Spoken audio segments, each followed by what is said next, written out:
All right, think we're live. Hit the like button as you come in, share the video as possible. Hit that notification bell so you get all the updates from the Black Brain Trust, including those posted on the community tab. There's a doc in the description beneath the video for you to follow along with. This is episode 528, Black Blockchain Talk.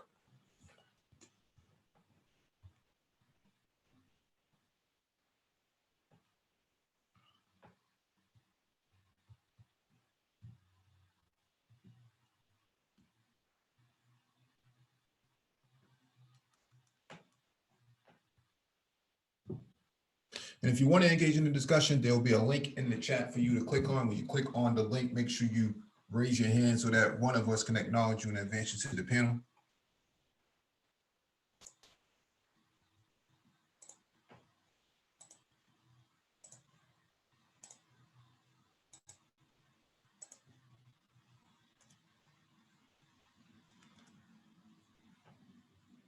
Make sure you check out the community tab. I just posted the link to Black Blockchain Consultants. Very important channel. If you're trying to get into blockchain, you want to go to those people and have conversations over there as well. I think they post dope content one of these days. The Black Brain Trust and that channel will have to collaborate. There's some dope stuff going on over there. So, all right, without further ado, let me make some adjustments here and then we'll get started. Give me a few seconds.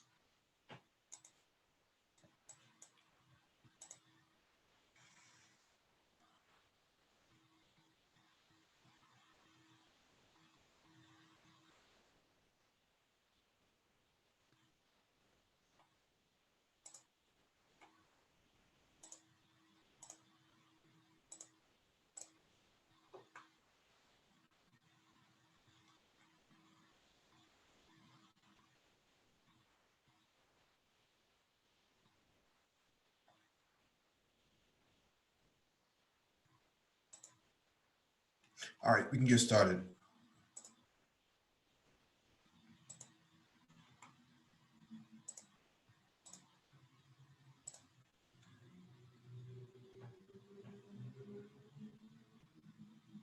All right, so first item on the docket is from NASDAQ.com, how blockchain will transform the mobile phone industry. Expand this out. The pandemic has sent our country into a rapid economic downturn with massive job losses and millions of people seeking ways to cut costs. It's a perfect storm on many fronts, leaving consumers mainly focused on indispensable items such as food, shelter, and yes, communication devices, such as mobiles and tablets. These devices have become the ultimate form of communication during the pandemic for news and updates, and in many cases, the only way family members can communicate with their loved ones. Interestingly, PCS Wireless was ahead of itself when a few years ago it invested in the creation of a mobile device ecosystem similar to Carfax called IGWT Block. I recently interviewed its president, Flavio Manzi, on his vision for this market. Robert Weiss, explain your vision to lower mobile phone costs. Flavio Manzi, coming from a lending company in the secondary mobile phone business, we recognize the inefficiencies and lack of transparency that plague the industry. Innumerable intermediaries represent touch points throughout the supply chain, adding cost, time, and minimal value. In fact, the average delta in value a seller receives compared to the price a buyer pays is currently 50% because all of these intermediaries. In addition, mobile phone grading scales are subjective, non-standardized, and inconsistent at best. IGWT Block is launching a blockchain platform called Tesla B that will enable every buyer and seller to access detailed data about the devices they are trading, which will drastically reduce the number of intermediaries and ultimately enable peer-to-peer transactions. Our platform will shed light on the condition of the device, enabling more transparent and secure transactions that save consumers a lot of money. How do you plan to encourage consumers to buy secondhand phones? Our reach has found that the main objection consumers have about purchasing pre-owned mobile phones is a lack of trust. How do I know what I'm getting? What happens if I get a lemon? How can I trust what the seller is telling me? This is similar to how consumers behave when purchasing a used car. By introducing a Carfax type solution, we are leveraging technology that will directly address consumers' concerns. They will know detailed information about the condition of their mobile device they are purchasing by leveraging the security and immutability of blockchain-based smart contracts. Funds paid for a mobile device will not be dispersed to the seller until the buyer receives the device and runs the same diagnostics test the seller ran. So the transaction is complete only when results of the buyer and seller match. Why would PCS Wireless create IGWT Block, which actually competes with its core business? PCS Wireless was a very bold in recognizing that such an inefficient industry is simply not sustainable. Rather than take a seat back and await inevitable developments to rise, the decision was made to innovate and lead the disruption within the industry by inventing a new solution. Rather than competing in PCS's core business, our goal at IGWT is to reinvent the industry as a whole. Research firm IDC projects the industry to be worth $67 billion globally by 2023. Are you doing anything to help with communication challenges during this pandemic?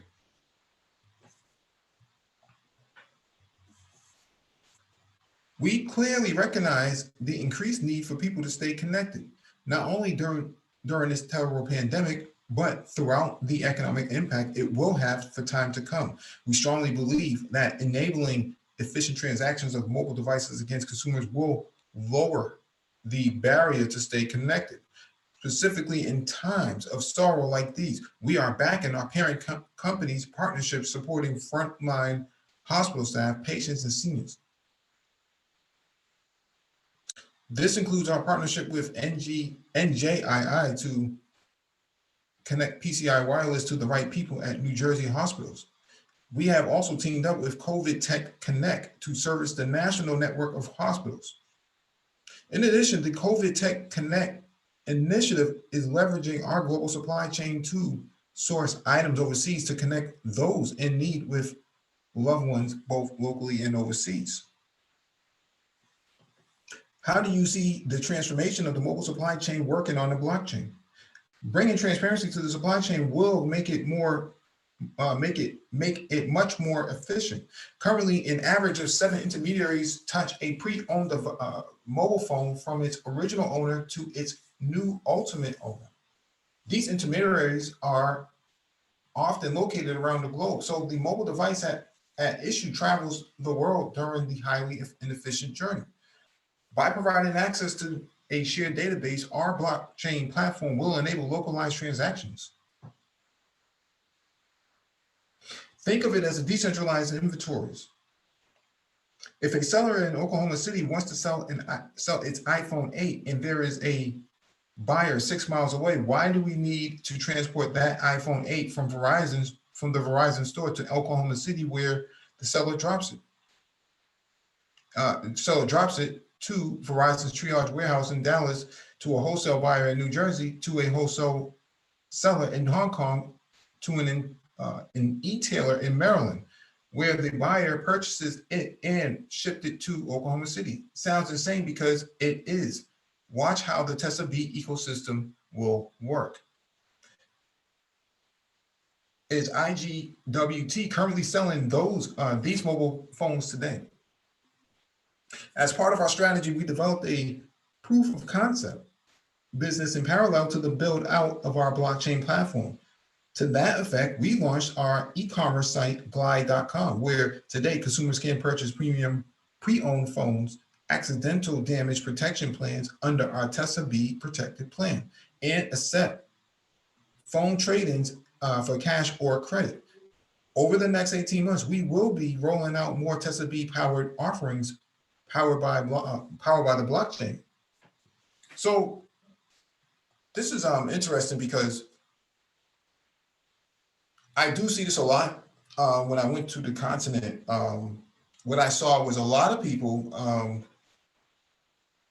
were using these used iPhones. They love these iPhones, old as can be, but they still use them, busted up screens and everything else. And so what happens here is that the value of the phone increases because there is a necessity to actually have it. Over here in the West, in first world, it's actually a luxury to have a an iPhone. Okay, over there, an iPhone does more than just make simple calls. It's actually useful for surfing the internet and getting documents and things like that. Because they don't have laptops like that. Laptops are a luxury to them, and they can't afford them. So your smartphone becomes a very robust platform. Whereas in the West, people actually use smartphones for very minute things, such as Instagram and whatnot. Over there, it's used for a variety of things beyond passing time. So it becomes their go-to daily driver. And so a pre-owned phone is important to them more so than it is to us here. The reason why people buy pre-owned phones here is because they can't afford the contracts that the service providers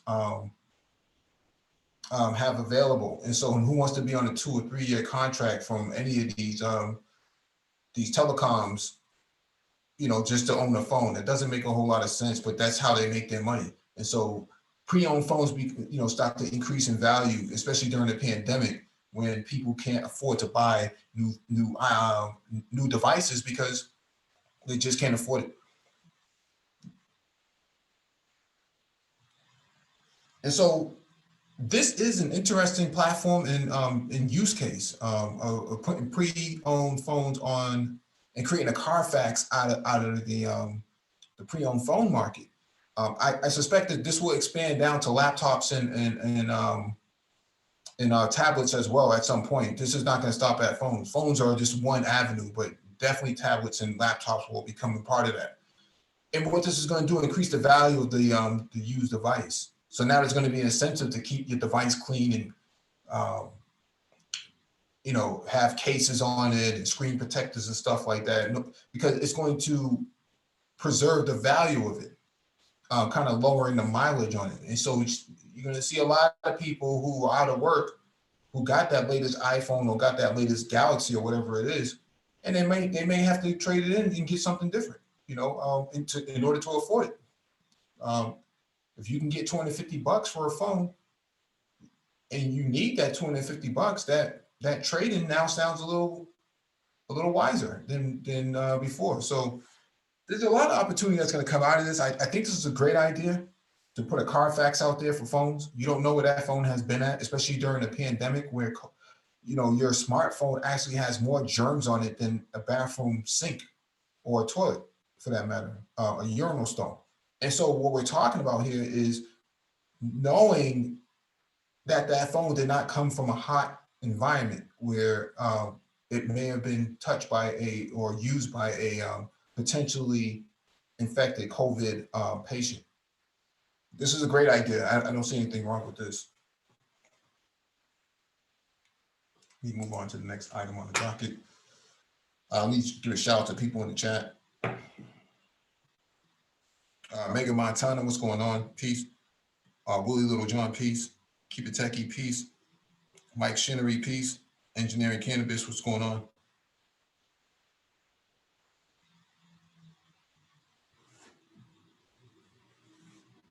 Maddox, peace to you. Terrence Forrest Jr., peace to you as well. So I don't see anybody trying to come in. Let me go on to the next item on the docket. Yeah, Engineering Cannabis says a blockchain that has a diagnostic report attached to it is brilliant. Yeah, that's a good idea.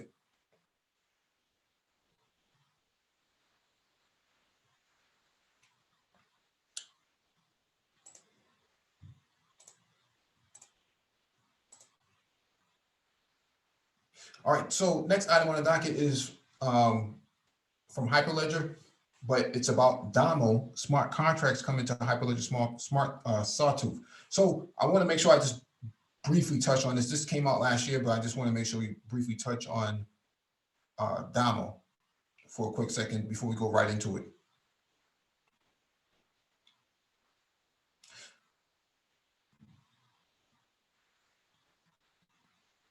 It has been a busy 2 weeks at Digital Asset. First, we announced that we have an open source DAML under the Apache 2.0 license, and that the DAML SDK, Software Development Kit, is available to all. 5 days later, ISDA, the standards body for derivatives market, announced DAML as an available smart contract language for their common domain model. And we open source a reference library and application. Next up, we announced that we've been working with the team at VMware to integrate DAML with their enterprise blockchain platform, VMware Blockchain. Today, we are delighted to share that we've been working with fellow Hyperledger members, blockchain technology partners, BTP, to integrate the DAML runtime with Hyperledger Sawtooth. So Hyperledger Sawtooth is a recent distributed ledger platform, a part of the Hyperledger consortium. So let me just read this rest of the stuff. As you all know, the enterprise blockchain space is fairly nascent and highly competitive. There are multiple platforms and protocols battling it out to be the one true blockchain, with each with their own version of maximalist. Hyperledger alone has 6 distinct frameworks, each tailored to different needs, making necessary trade-offs to solve different problems. The field is rapidly evolving, and we are all learning from the contributions of others to better the industry as a whole. One thing all these platforms have in common: their purpose is to execute multi-party business processes. The differences arise in how a given platform deals with data representation and privacy, transaction authorization, progressing the state of an agreement, and so on. And so each platform has its own patterns for writing distributed ledger applications, typically in general purpose language such as Java, JavaScript, Kotlin, Go, Python, C++. The result of this is that developers must pick which framework they want to use and then develop their application specifically for that platform.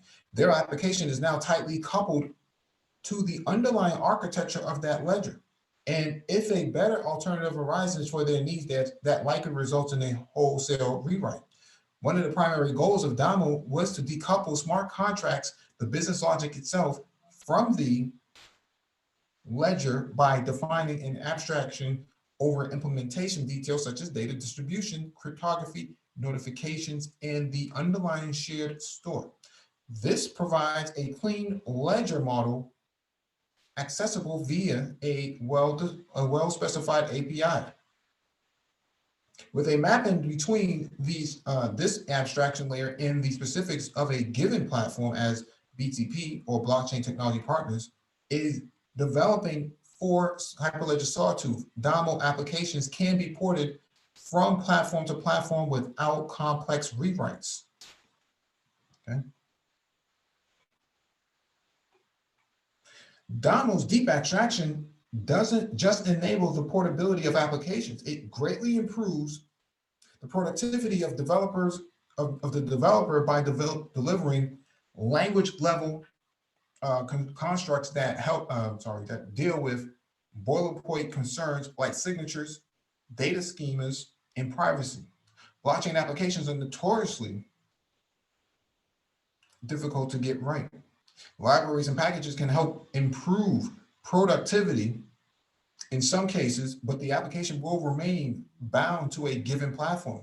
Even Solidity, the language of choice for writing an Ethereum virtual machine, exposes elements of the Ethereum platform directly to the developer. And we've seen several examples of how damaging a bug in a smart contract or even the language itself can be. Abstracting away the underlying complexities of blockchains allows you to focus only on the business logic of your project and leave lower level issues to the platform.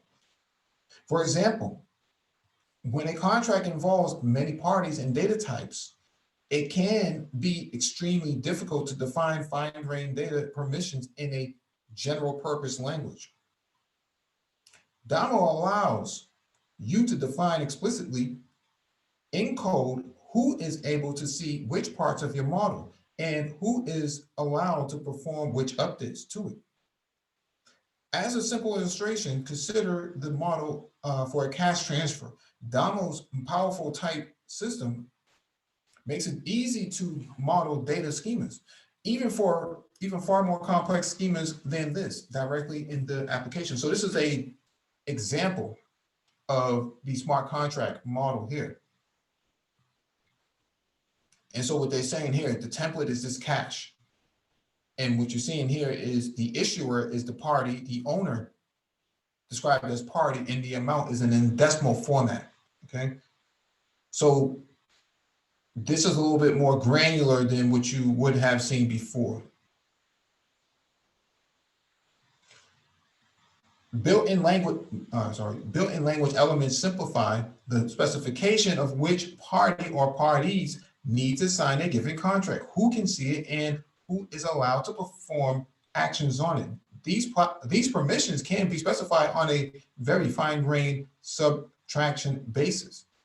For example, the issuer of cash does not need to know who owns the currency or what they do with it. So it says where the signatory is the issuer and the controller is the owner, and can make the initial transaction. Okay. This is the level of security that's being discussed here. They're trying to get to, that just because someone sends a payment, the person on the other end does not need to see that. What this does is it masks the identity or the personally identifiable information of that transaction from that said party. DAML permissions. DAML provides a very clean syntax for describing the actions available on the contract, together with their parameters, assertions, and precise consequences. So what it says here is transfer contract ID cash with new owner party. Do is the next process. Create is the second. This with owner equals new owner. Okay. Don't necessarily need to know who that party is. Just need to know that's this is within the transaction. You don't really need to know. And so from a privacy standpoint, from a cybersecurity standpoint, this is actually very good. What you won't find in DAML are low-level platform-specific concerns like hashing, cryptography, and consensus protocols. You define the rules in DAML, and the runtime enforces the rules that you set out. If you refer to the examples in the DAML SDK documentation or the open source code for the set of complete sample applications we've provided, you'll really come to appreciate the full richness of DAML and simplifying effect it can have on complicated workflows.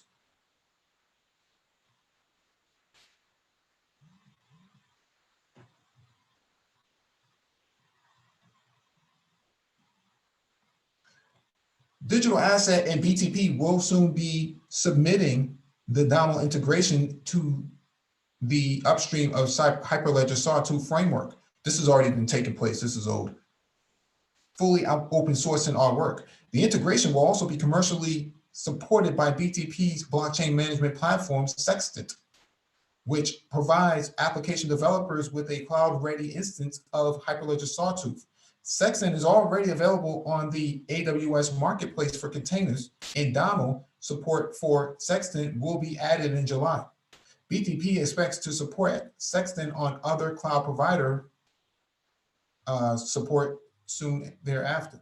BTP is one of Digital Assets' first partners to use the DAML integration toolkit, a new tool designed to enable developers and partners to easily integrate our open source DAML runtime with their own products, immediately offering the benefits of its best-in-class smart contract language to their end customers. So what's happening here is that the other smart contract languages from Ethereum and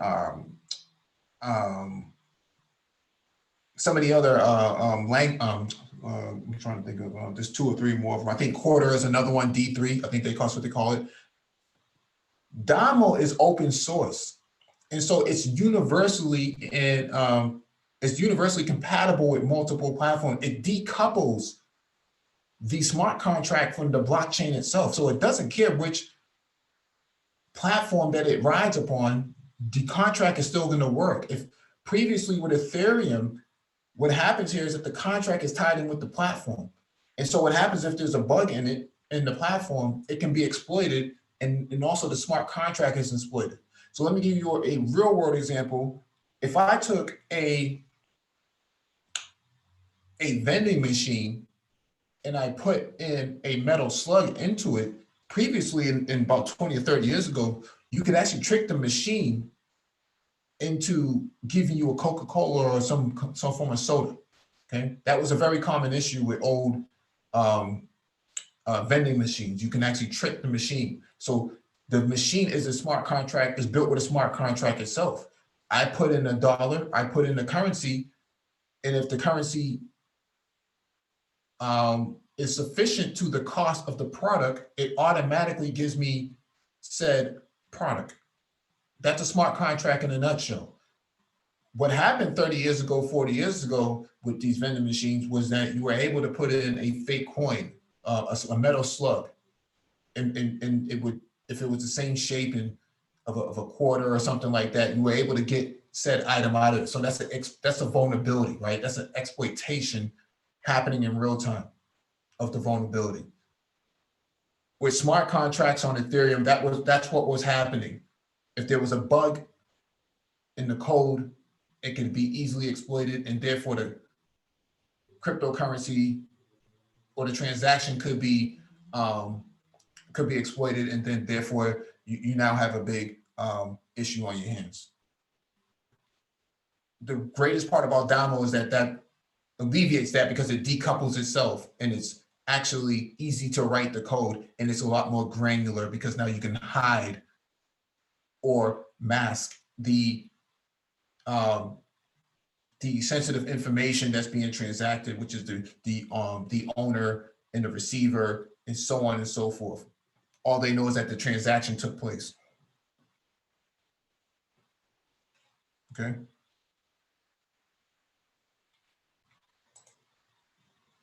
So let me open up the next item on the docket.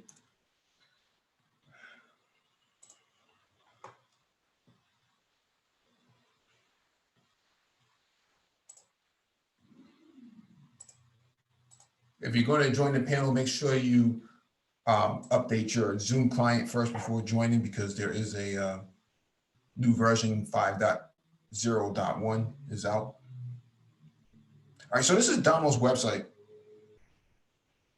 DAML's website,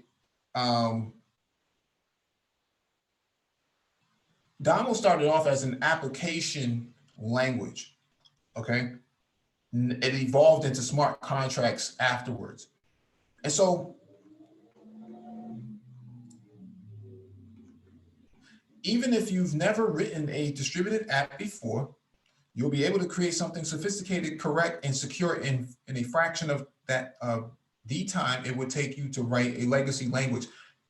If you understand Python, even at the most basic level, you can write a smart contract, okay? Do more with less. DAML does heavy lifting, so you can focus on shipping software today. Not an incremental improvement on how things are done today. DAML is years ahead of the curve. DAML will probably be the dominant smart contract language going forward because of its sophistication and its simplicity in development. Okay. DAML is an open source programming language for writing distributed applications quickly, concisely, and correctly. It runs on the leading blockchain platforms, which means that you can build your application now and pick which platform works best for you later. Yeah, so it's multi-platform compatible. Okay. It's abstract, it's separated from the platform itself. So the smart contract is just an application separate from the platform. So you can write once and go, you can write once and apply to many. So if I write a smart contract in DAML, that's going to go across all 90% of the blockchain platforms out there. It's going to work. Distributed applications are an emerging paradigm in traditional languages, and tool chains just aren't up to the task. There are complexities such as cryptography and distributed state synchronization, which required ground-up redesign. DAML may not look like anything else you know, but with good reason. It's years ahead of the curve, yeah. So this is the platforms that it supports: Hyperledger, Sawtooth, Aurora, Amazon Aurora, Amazon Quantum Ledger Database. So you don't necessarily have to have blockchain. It can write to a siloed database, okay? You don't have to have, it doesn't have to be blockchain. Everything doesn't have to be blockchain, blockchain, blockchain. You do have separate siloed databases that are in place in certain organizations, but you can connect that database over with a smart contract that then can actually function to a distributed ledger technology or a blockchain. So if you had a siloed, so let's say Amazon Quantum Ledger database, or Aurora for that matter, if said enterprise wanted to make a transaction with my blockchain on Sawtooth, that smart contract on Sawtooth and that smart contract on that DAML, written in DAML, both of these can talk to each other, okay? They can talk to each other. Even though they're two different platforms, they can talk to each other because DAML is agnostic in this context. It doesn't need to be, both of them don't need to be the same, okay? That's what the benefits of a smart contract written in DAML. And then also supported by Fabric, Hyperledger Fabric, VMware, and Coder as well. Project Dabble and Postgres SQL. Okay.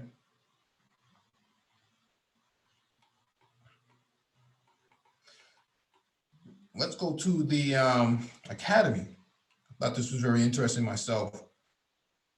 You can become a certified DAML developer. So you can become a certified smart contract developer. This is huge because most of these financial institutions are looking for blockchain people, right?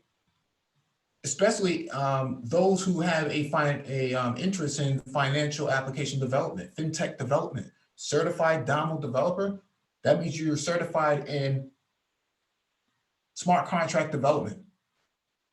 This is really good stuff because that's going to accelerate you into the fintech field. So get certified in DAML, the developer's choice for building smart contracts, and tell your clients that you are ready to undertake commercial projects professionally. This is good. This is very good.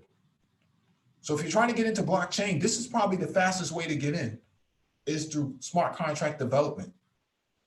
Smart contracts doesn't just have to work with the finance industry or fintech industry. What about academic, the academic market? What about book publishing market? What about government platforms and applications? What about multinational development? You know, there's 55 countries in Africa that have, you know, no communications with each other digitally. How do you create a platform that's going to be able to do it? Well, you can use blockchain.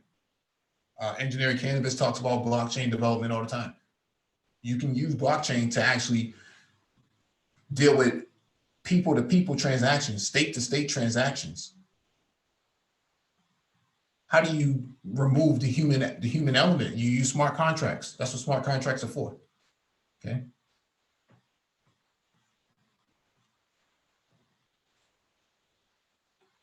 So become a certified DAML developer. I think this is pretty dope.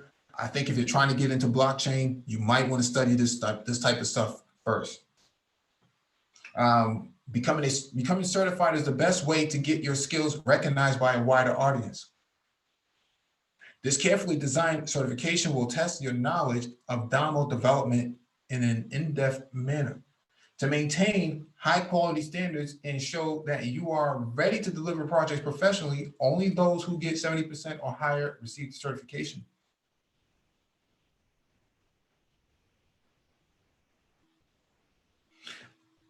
Just reading the fact real quick. Does the price contain learning materials? All learning materials are available on the public documentation. The relevant sections are summarized in the syllabus guide. So all this is available to you, okay? Is there a practice test or no, there is no practice test.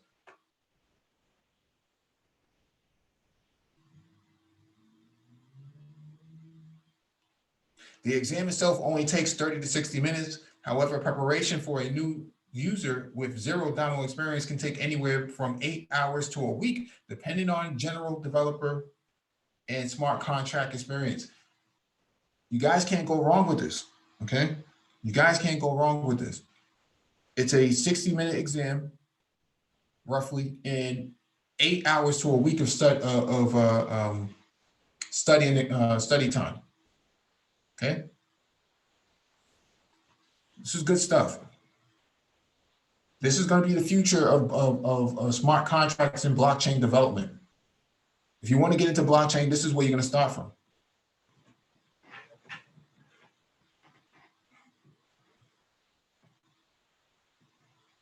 All right.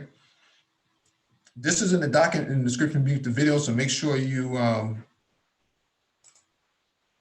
you know, if you're looking to get into this, go ahead and click on the link in the document in the description beneath the video. You should be able to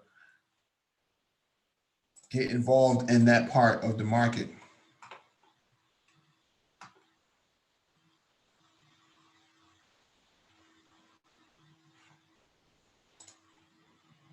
Get to the last item on the docket.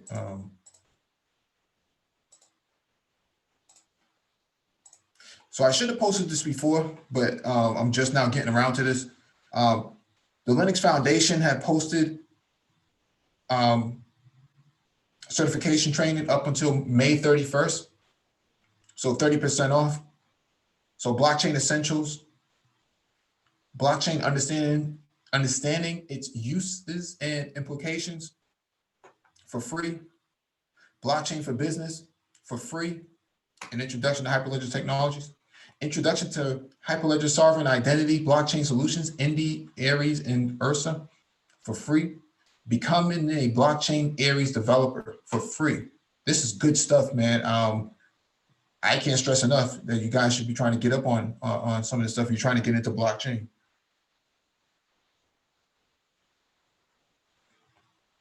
Intermediate and advanced training. So Hyperledger Fabric fundamentals, this is 30% off. Hyperledger Fabric administration, this is 30% off. Hyperledger Sawtooth administration, this is 30% off until May 31st. Okay. Professional certifications, certified Hyperledger Fabric administrator, this is 30% off. Certified Hyperledger Sawtooth administrator, this is 30% off. Certified Hyperledger Fabric developer, 30% off. Okay. So what do you need to get into blockchain at the architectural level? You need Linux. 90% of 90% your blockchain is going to run off of Linux in some form or fashion. Okay, you're going to need that. The other half is knowing JavaScript or Python, C++ or C Sharp, and Java. Those are the languages that are used. You got to pick which one you want and see if it applies to the platform that you're going to be developing off, because that's going to matter. We can go over this real quick. Let's go over.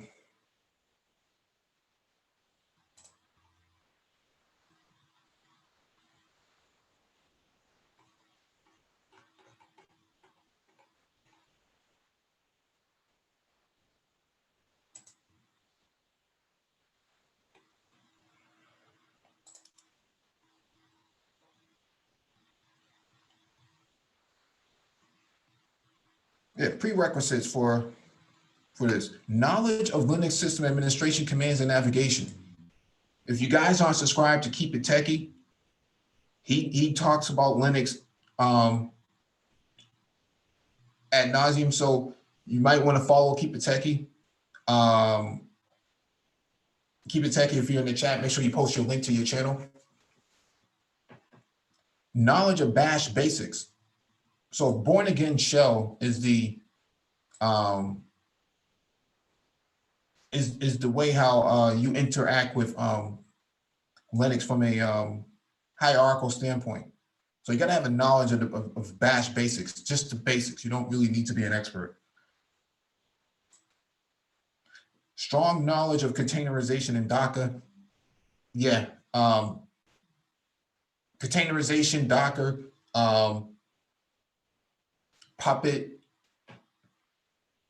things of that nature. Kubernetes, that's going to be important. Just a knowledge of it. You don't need to be an expert. Familiarity with NoSQL databases and understanding of CouchDB. Okay. Database knowledge is going to be important here. General understanding of it. Again, you don't need to be an expert.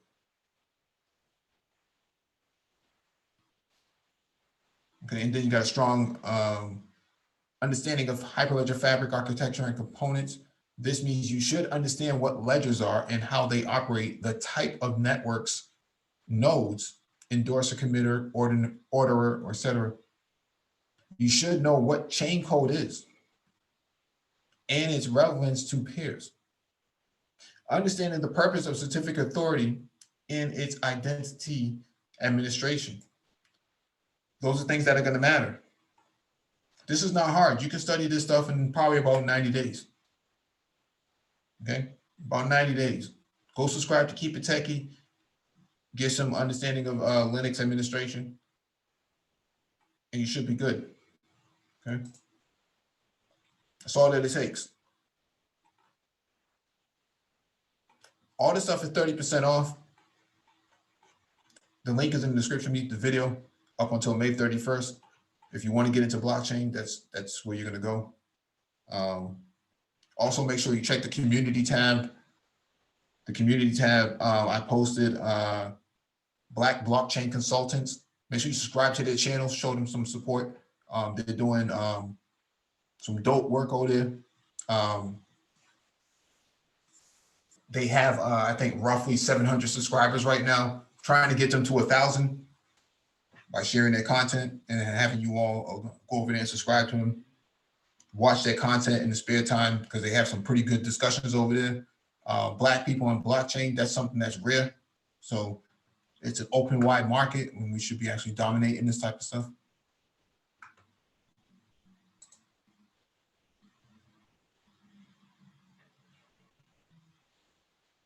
All right. You're not going outside anyway, so you might as well study up on something.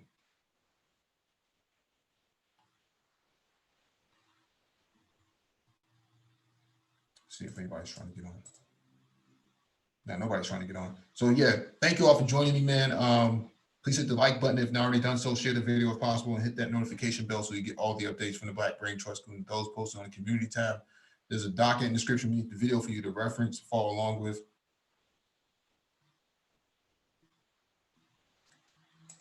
Shalom, everyone.